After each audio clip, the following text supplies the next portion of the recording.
નમસ્કાર મિત્રો, સ્વાગત છે તમારું માર્કેટ બુલેટિન ચેનલમાં. માર્કેટ બુલેટિન ચેનલમાં તમને ખ્યાલ જ છે, છતાં પણ એકવાર કહી દઈએ કે આપણે પોસ્ટ કરીએ છીએ શેર બજાર તથા આઈપીઓ લગતા તમામ મહત્ત્વના અને સાચા સમાચાર, એ પણ આપણી ગુજરાતી ભાષામાં. તો આ ચેનલને હજુ સુધી તમે સબસ્ક્રાઈબ ન કરી હોય તો હમણાં જ કરી આપો અને જલ્દીથી આપણા 7,000 સબસ્ક્રાઈબર પૂર્ણ થઈ જાય તેમાં સહયોગ કરો. તો ચાલો વધુ વાત ન કરતા શરૂઆત કરીએ આજની. તો આજે આપણે વધુ એક આઈપીઓ આવી ગયો છે તેના વિશે વાત કરશું. આજે વાત કરશું આપણે લીલા હોટલ્સના 3500 કરોડના લક્ઝરી આઈપીઓ વિશે. આઈપીઓ વિશે આપણે તમામ વિગતવાર માહિતી મેળવશું, એ પણ આપણી ગુજરાતી ભાષામાં. અને અમારા દ્વારા આપવામાં આવતી માહિતી એ તમામ બધી માહિતી ઓફિશિયલ હોય છે અને અમે સંપૂર્ણ રીતે આરએચપીનો અભ્યાસ કર્યા બાદ જ આ માહિતી આપને આપીએ છીએ. તો ચાલો વધુ વાત ન કરતાં શરૂઆત કરીએ. તો લીલા હોટલ્સ એટલે કે ધ લીલા પેલેસ હોટલ્સ એન્ડ રિસોર્ટ્સ એ ભારતની અગ્રણી લક્ઝરી હોસ્પિટાલિટી બ્રાન્ડ છે, જેનું સંચાલન સ્ક્લોસ બેંગ્લોર લિમિટેડ દ્વારા કરવામાં આવે છે.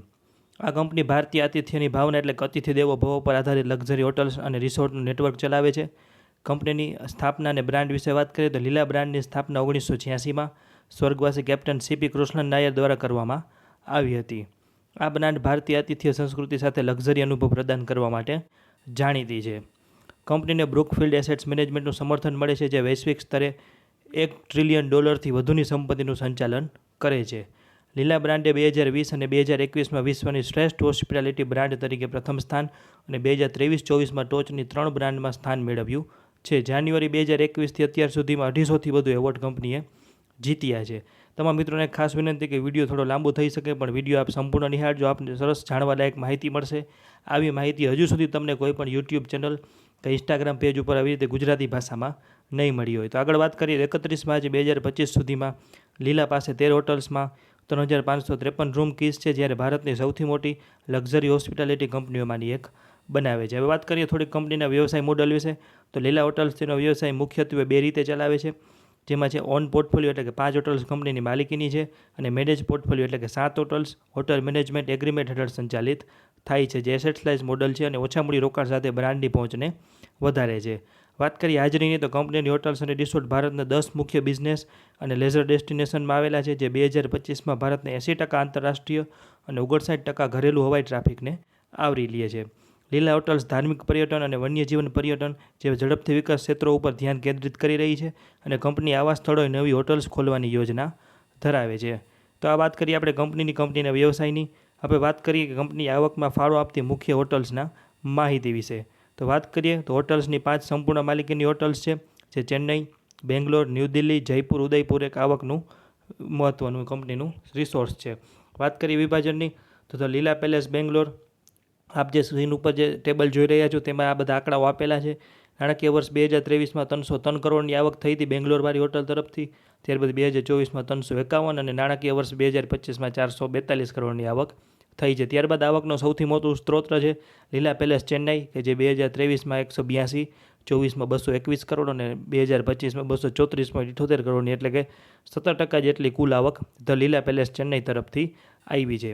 ત્યારબાદ આગળ વાત કરીએ તો લીલા પેલેસ ન્યૂ દિલ્હી, નાણાકીય વર્ષ 2023માં 236.92 કરોડ, 24માં 299.90 કરોડ અને નાણાકીય વર્ષ 2023માં 325 કરોડની એટલે કે કુલ આવકના 23% જેટલો હિસ્સો ધ લીલા પેલેસ ન્યૂ દિલ્હી તરફથી આવ્યો છે. ત્યારબાદ વાત કરીએ ધ લીલા પેલેસ જયપુર, નાણાકીય વર્ષ 2023માં હજુ કંપની આ હોટલ એક્ટિવ કર્યું નહોતું. ત્યારબાદ 2024માં 177 કરોડ અને નાણાકીય વર્ષ 2025માં 196.43 કરોડ એટલે આવકનો લગભગ 13.97% જેટલો હિસ્સો ધ લીલા પેલેસ જયપુર તરફથી આવ્યો છે, જે ચોથા ક્રમે છે, અને નાણાકીય 196.43 કરોડ સાથે 13.97% હિસ્સો ત્યાંથી આવ્યો છે. અને વાત કરીએ છેલ્લી ધ લીલા પેલેસ ઉદયપુરની, તો નાણાકીય વર્ષ 2023માં 93 કરોડ, 24માં 99 કરોડ અને નાણાકીય વર્ષ 2025માં 158 કરોડ એટલે કુલ આવકના 8.23% જેટલો હિસ્સો ધ લીલા પેલેસ ઉદયપુર તરફથી આવ્યો છે. હવે આ ટેબલ ઉપર જે આપ માહિતી જોઈ રહ્યા છો તે બધી માહિતી આપણે વાત કરી તે તેમાં આપેલી છે.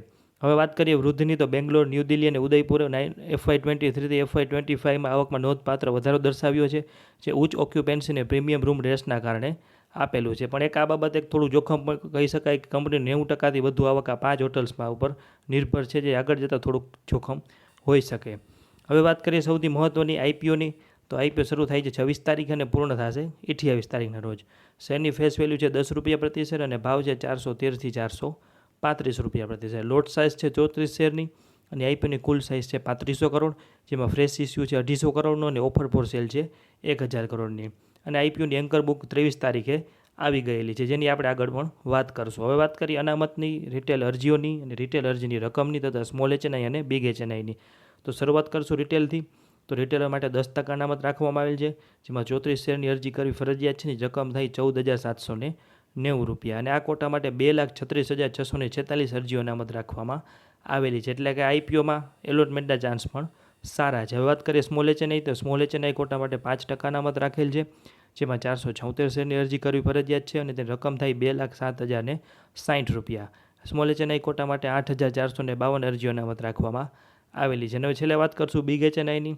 તો બિગ એચએનઆઈ માટે 10%, જેની બિડ લોટ છે 2312 શેરની અને એક અરજીની રકમ થાય 10,05,720 રૂપિયા. અને બિગ એચએનઆઈ કોટા માટે 16,903 અરજીઓ અનામત રાખવામાં આવેલી છે. તો આપણે વાત કરી કંપનીની, કંપનીના નામની, કંપનીના કામની અને આઈપીઓના ટાઈમ ટેબલની. હવે વાત કરશું કંપનીના રિઝલ્ટની, એટલે કે પરિણામોની. ચાલો વાત કરીએ પરિણામની. તો આપ જે ટેબલ જોઈ રહ્યા છો તે છે 31 માર્ચ 2023, 31 માર્ચ 2024 અને 31 માર્ચ 2025નું. આપ 2023માં જોશો કે કંપનીને 61 કરોડની ચોખ્ખી ખોટ હતી, જે 2024માં ફક્ત 2 કરોડ રહી અને 31 માર્ચ 2025માં સીધો 47 કરોડ રૂપિયાનો ચોખ્ખો નફો થયો. તો આ બાબત તમને સરસ અમે ગુજરાતીમાં જણાવશું, જે હજુ સુધી તમને ક્યાંય પણ જાણવા નહીં મળી હોય. તો ચાલો વાત કરીએ નાણાકીય વર્ષ 2024માં ખોટ ઘટવાના મુખ્ય કારણો. આપ જેમ જોઈ રહ્યા છો કે 31 માર્ચ 2023માં જે 61 કરોડની ખોટ હતી તે ઘટીને સીધી 2 કરોડ થઈ ગઈ. તેનું કારણ શું? તેનું કારણ છે કે આવકમાં નોંધપાત્ર વૃદ્ધિ. કુલ આવકમાં 35.78% વધારો થયો છે, જે મુખ્યત્વે તે લીલા પેલેસ જયપુરના અધિગ્રહણ અને પોતાના પોર્ટફોલિયોની સુધારેલી કામગીરીના કારણે થયો છે. અને એવરેજ રૂમ રેટમાં પણ સારી એવી વૃદ્ધિ થઈ છે. કંપનીએ કુલ ખર્ચમાં 25.24% જેટલો પ્રમાણમાં ઓછો વધારો થયો. આનાથી ઓપરેટિંગ લીવરેજ જોવા મળ્યું, એટલે કે આવક ઝડપથી વધી જ્યારે ખર્ચ ધીમા દરે વધ્યા. ખાસ કરીને ફૂડ અને બેવરેજીસના ખર્ચનું સંચાલન સુધર્યું અને કર્મચારી લાભ ખર્ચ પણ કુલ આવકની સરખામણીમાં નિયંત્રણમાં રહ્યો.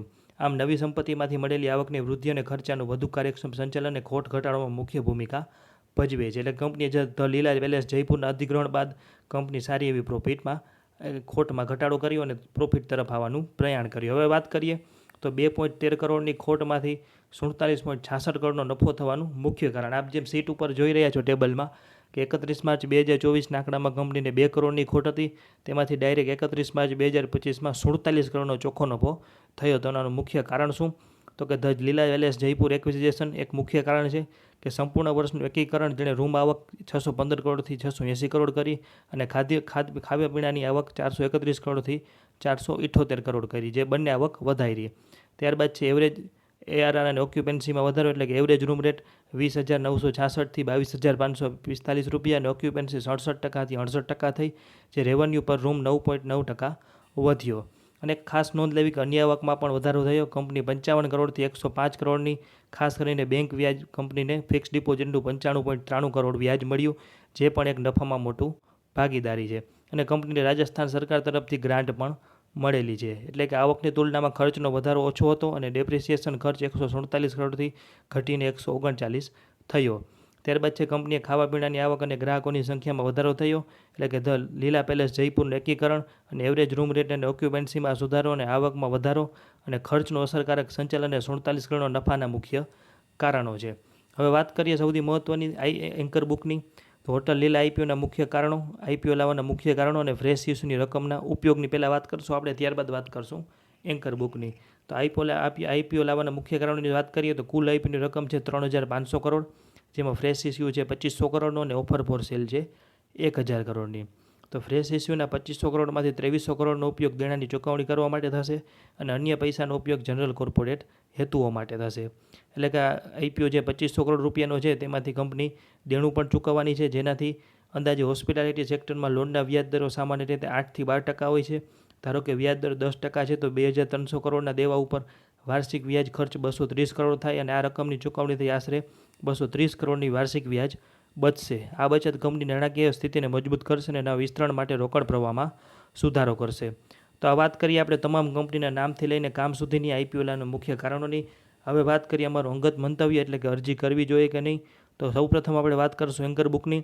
તો લીલા હોટલ્સે 47 માર્કી એન્કર રોકાણકારો પાસેથી 1,575 કરોડ એકત્ર કર્યા છે, જેમાં ગોલ્ડમેન સેક્સ, Fidelity, HDFC mutual fund, ICICI Prudential mutual fund જેવા મોટા નામોનો સમાવેશ થાય છે.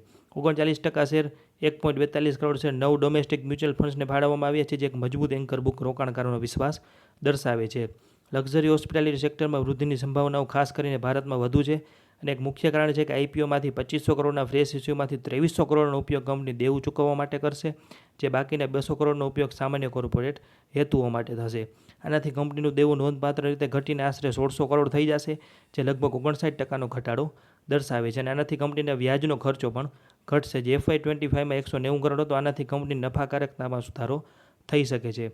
તેથી ઓછું દેવું કંપનીની બેલેન્સ શીટને મજબૂત કરશે, જે રોકાણકારોનો વિશ્વાસ વધારશે અને ભવિષ્યમાં ધિરાણ મેળવવું સરળ બનશે.